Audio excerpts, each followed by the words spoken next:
Bonsoir à tous et bienvenue sur le plateau d'Un cœur qui écoute votre émission de spiritualité. Aujourd'hui, une fois n'est pas coutume, nous recevons un couple. Bonjour à tous les deux. Bonjour. Alors, vous êtes Marguerite et Daniel Friedman.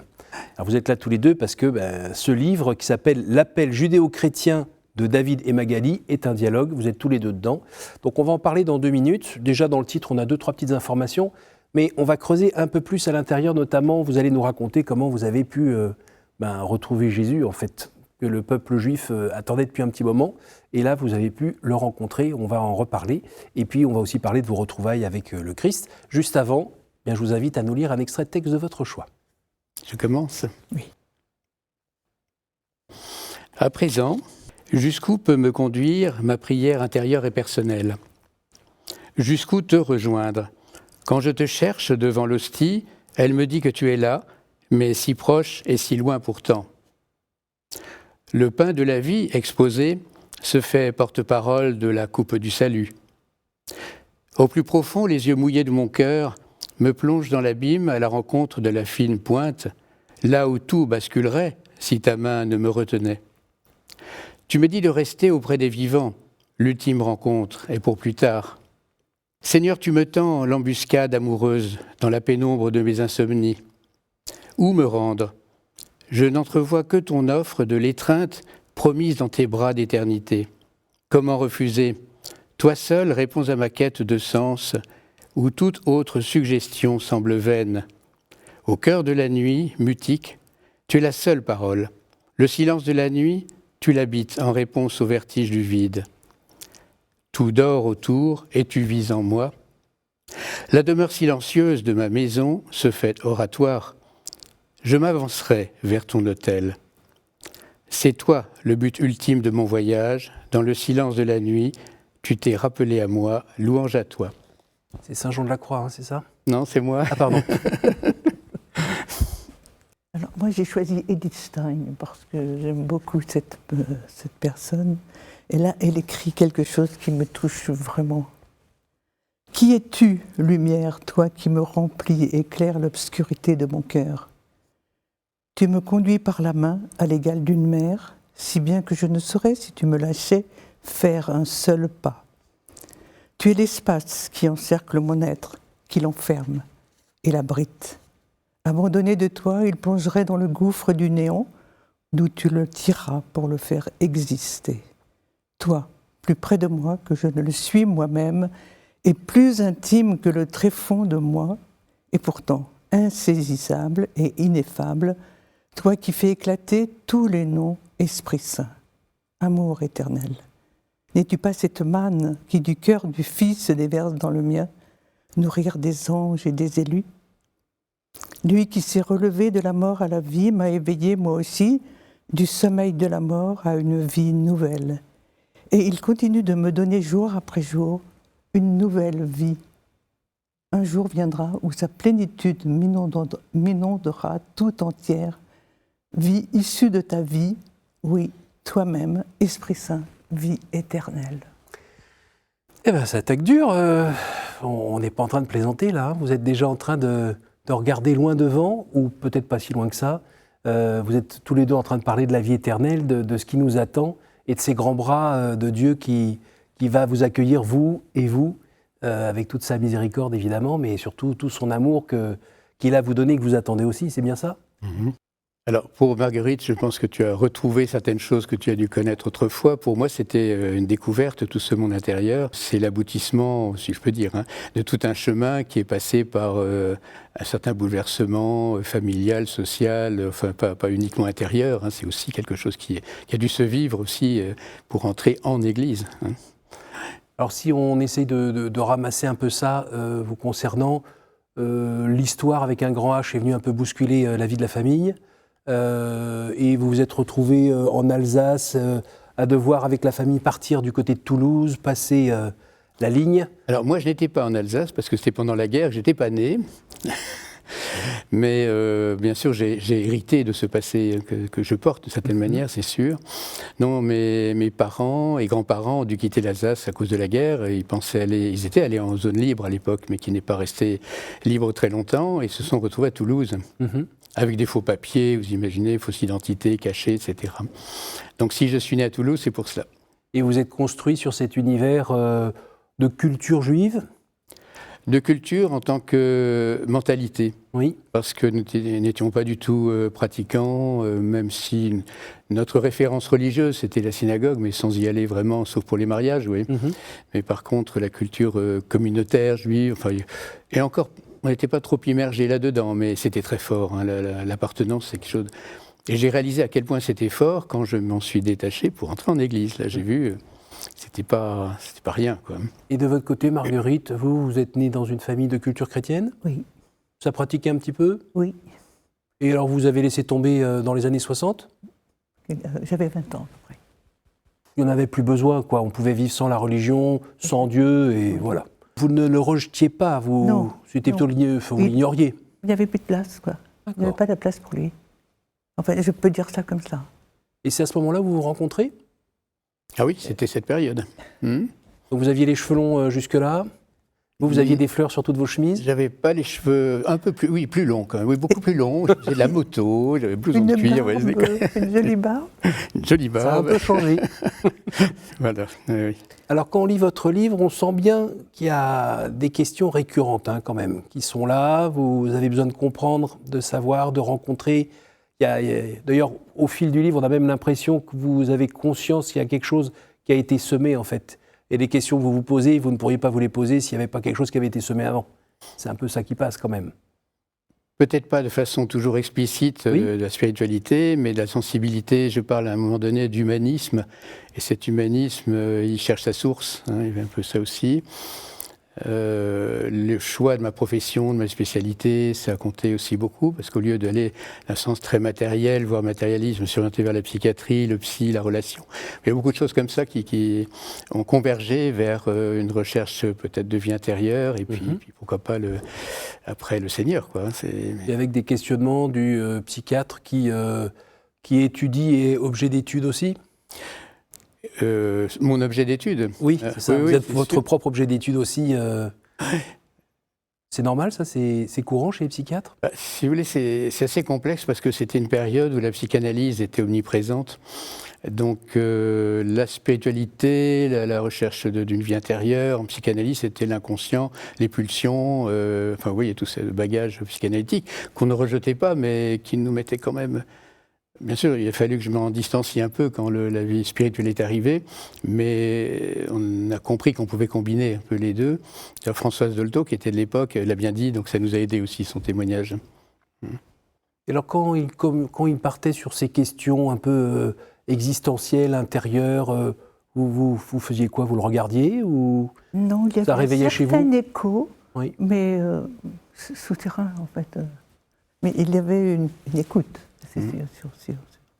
Mais c'est avec notre premier enfant, en fait, nos premiers enfants, enfin nos enfants, que la question la plus profonde s'est posée. Qu'est-ce qu'on faisait de la vie? Qui était responsable de la vie? Alors là, Dieu, source de la vie. Et petit à petit, source de tout don. Dieu, il était là, quoi. Et c'est redevenu pour vous une évidence? Oui. Mais il faut creuser, hein, bien entendu, que c'était une évidence, bien sûr, mais à travailler tous les jours, quoi. C'est-à-dire, oui, pour toi, tu retrouvais quelque chose que moi, je n'avais pas vraiment connu. Et il a fallu quand même, un peu ce qu'on appelle un chemin de Damas, vous voyez, quelque chose d'assez... ou le pilier la Vierge du pilier de Notre-Dame. Bon, c'était pas quelque chose de violent, mais c'était un moment assez décisif qu'il m'a fallu traverser pour vraiment lâcher prise et que la foi dans l'existence de Dieu devienne une relation personnelle à Dieu. C'est quand même la foi, c'est en deux temps. Juste avant que vous nous racontiez ça, est-ce que vous pourriez me dire un petit mot sur Pinocchio? J'ai eu envie d'en parler d'abord parce que ça m'a marqué. Vous savez, à l'époque, on avait des disques vinyles. Et puis, il y avait l'histoire de Pinocchio et on tournait les pages du livre qu'on regardait. Donc, je trouvais cette histoire très belle. Mes frères et moi, on la lisait, on l'écoutait. Et puis, les disques vinyles, ils ont tous un jour ou l'autre une rayure. Alors, la rayure est tombée là où il fallait. Alors, je te pardonne. Parce que Pinocchio demandait pardon, il avait un grand nez parce qu'il avait menti, etc. Puis il obtient le pardon. Alors je te pardonne, en circuit comme ça. Alors je te pardonne. Je te pardonne. Et alors, plus tard, dans une émission radio que j'ai écoutée, j'avais entendu quelqu'un qui disait « Je ne peux pas supporter cette histoire moralisante de Pinocchio. » Je disais « Mais qu'est-ce qu'il fait, mon Pinocchio? J'ai tellement aimé. C'est tellement beau, cette histoire de cet enfant en perdition qui comprend, qui a le sens moral, disons, qui reprend, qui devient vraiment un humain. » Alors j'avais envie de le dire parce que c'était dans mon enfance quelque chose qui m'a marqué. Et pourquoi ce point justement précis sur le pardon? C'était quelque chose d'important pour vous à ce moment-là aussi? Ce moment-là, quand j'étais enfant ou après? Quand vous étiez enfant, est-ce que... Oui, je réalise, ça faisait partie de l'histoire de Pinocchio, ça c'est sûr. Oui, c'était l'île aux enfants, la perdition, puis le retour. Mais dans votre vie, ce besoin de pardonner, vous le sentiez ou pas? Oui, mais c'était pas le Christ qui était derrière, hein, c'était la notion de pardon, oui, ça comptait quand même. Oui. Mais voilà, sans plus. Hein, c'était une donnée morale, hein, le sens moral, je pense, ça a quelque chose à dire. Alors, est-ce que vous pouvez nous raconter cette rencontre avec le Seigneur, finalement? Voilà, mon chemin de Damas, là. Voilà. Et en fait, c'était des amis dont les parents étaient juifs, avaient demandé le baptême pour leurs enfants. Donc déjà, il y avait quelque chose entre les deux familles. Et c'est donc nos amis de notre génération, ils nous ont dit, vous devriez aller à Angers, il y a un centre jésuite, qui était à l'époque jésuite, il y a des retraites, vous serez bien là-bas aller. Et je ne sais pas pourquoi j'ai dit oui, vous voyez, l'émotion comme ça. D'ailleurs, vous le dites dans le livre... Au départ, c'est pas oui massif. À l'intérieur, c'est ce que j'aille faire là-bas. Moi, j'ai pas envie d'y aller. Oui, voilà. Puis... Mais vous avez dit oui. J'ai dit oui. Et alors. J'étais dans la même interrogation. Voilà. Tous les deux. Bon, on y allait. Et puis, il y avait donc ce jésuite, le père de la Tour, monsieur très, très, très simple, oui, pas guindé, et qui lisait Isaïe. Le titre de la retraite, Si tu savais le don de Dieu, déjà c'est engageant. Hein. On a parlé à Samaritaine ces jours-ci d'ailleurs. Hier. Et si tu savais le nom de Dieu. Et puis il lisait Isaïe, le dernier Isaïe, où les serviteurs souffrants.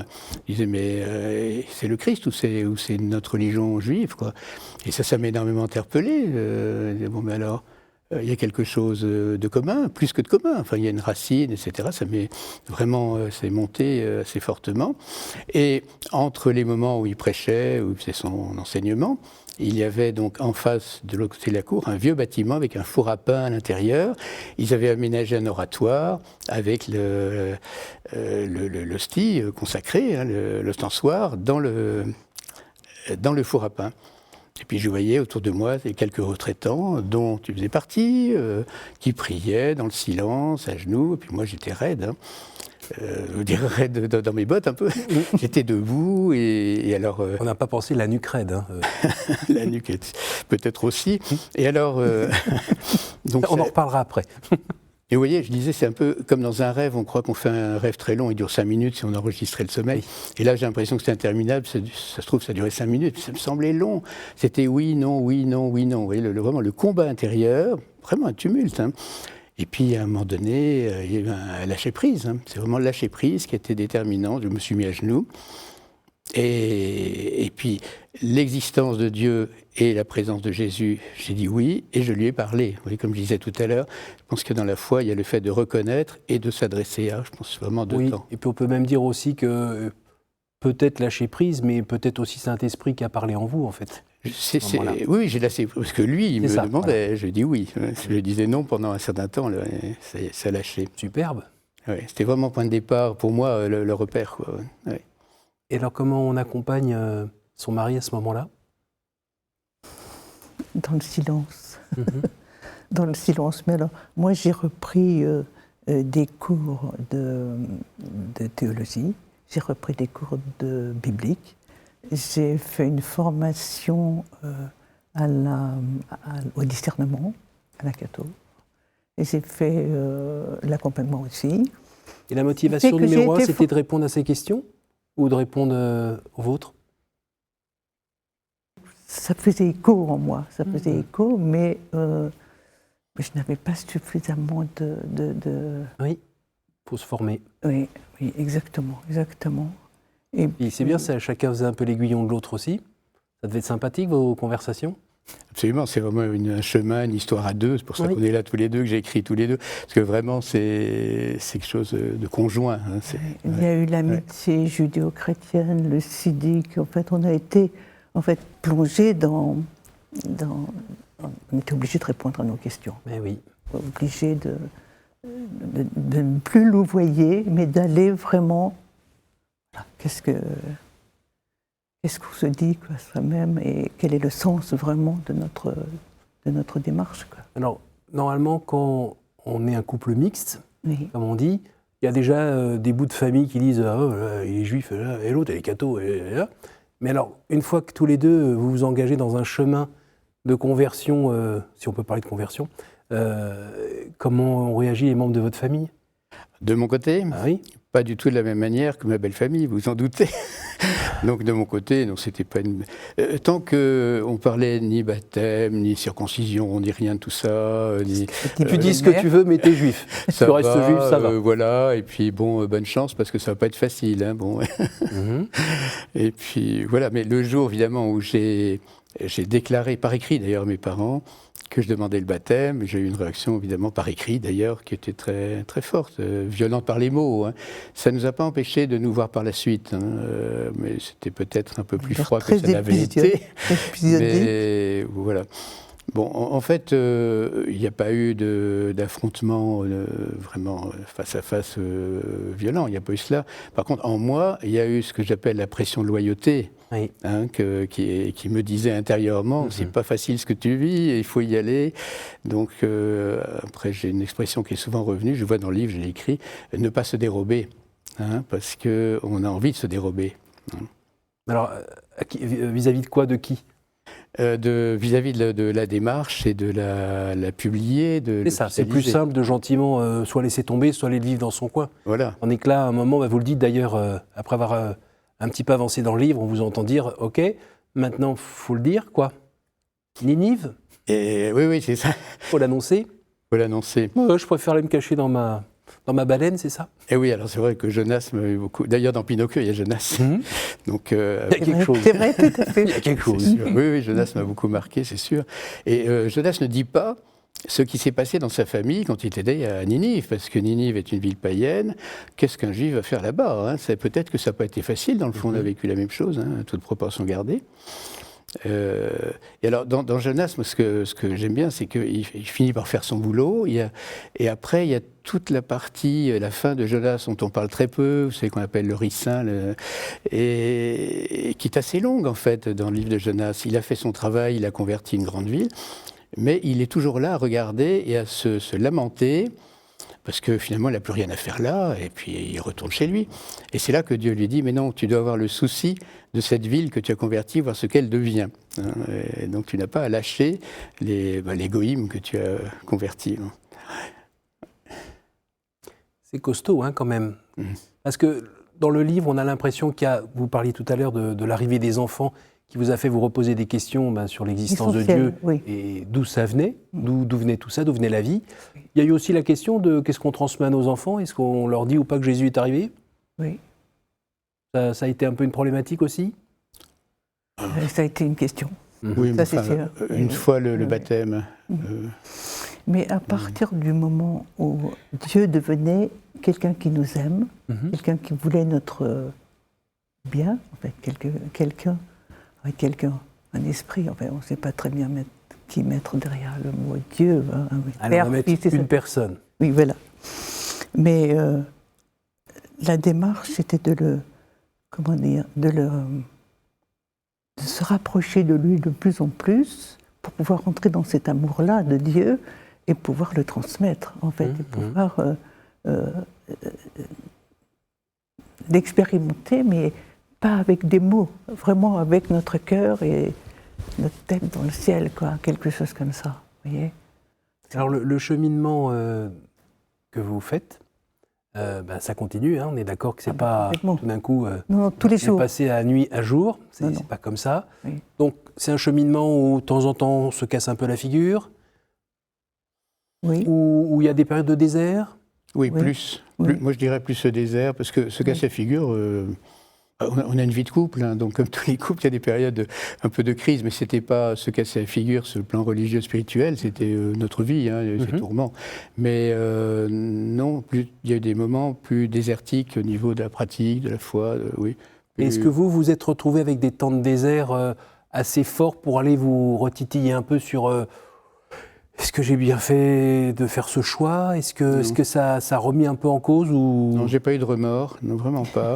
Enfin, je crois pas, j'ai jamais dit que j'avais eu des remords. Mais nous avons été très aidés par une communauté bénédictine. À Pierre-qui-Vire? Non, non. le Bec est loin. D'accord, Et pardon. Abou Ghosh. Abou Ghosh étant une petite communauté issue du Bec et loin qui est arrivée tout près de Jérusalem, à 15 km, sur un lieu dit d'Emmaüs.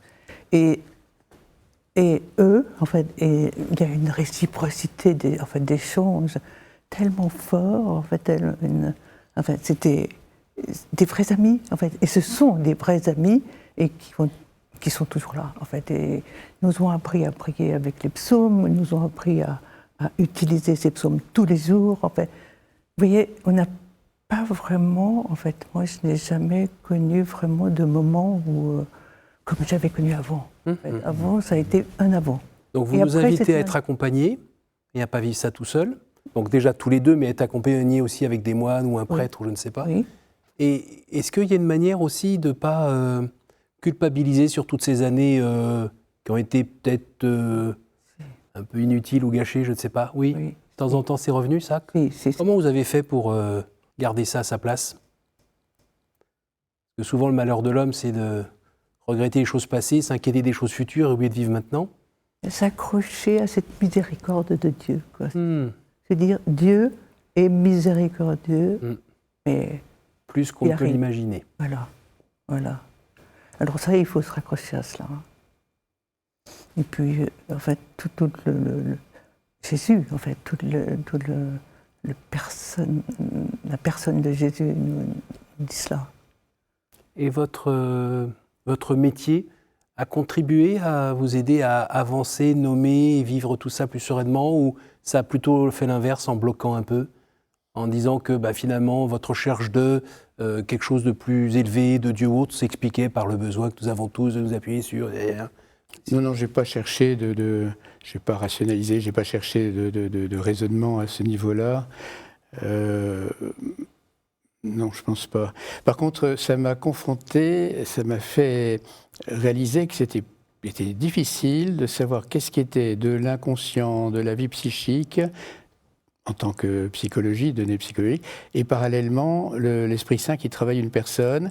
Et qu'est-ce qui se dit là? Qu'est-ce qui se vit? C'est l'Esprit Saint qui travaille, un combat spirituel, ou est-ce que c'est de la psychologie pure? Et c'est toujours un discernement qu'on aide à faire, on aide le patient à le faire, mais c'est vrai que c'est une difficulté réelle, hein, ça oui. Et alors, moi, ce que ça m'a apporté dans mon métier aussi, c'est que le bouche à oreille a fait que j'avais cette écoute et les gens le savaient.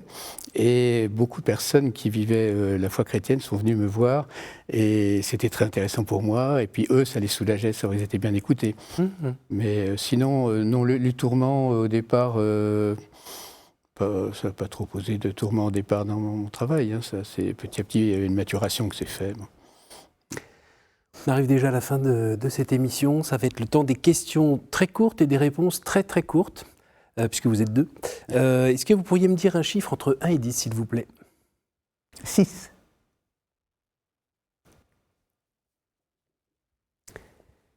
Qu'aimeriez-vous avoir vécu avant de mourir?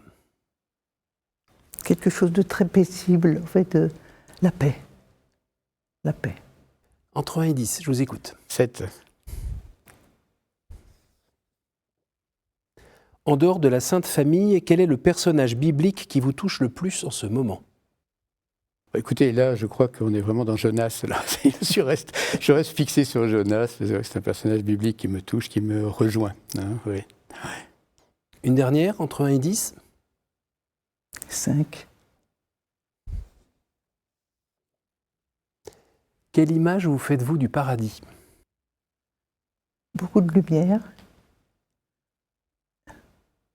quelque chose de très paisible, et le Seigneur au milieu.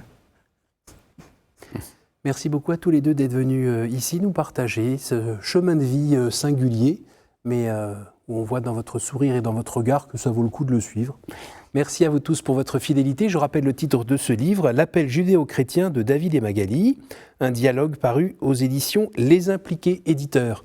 Vous pouvez évidemment retrouver cette émission sur notre site www.ktotv.com, sur notre appli radio et en podcast. À la semaine prochaine.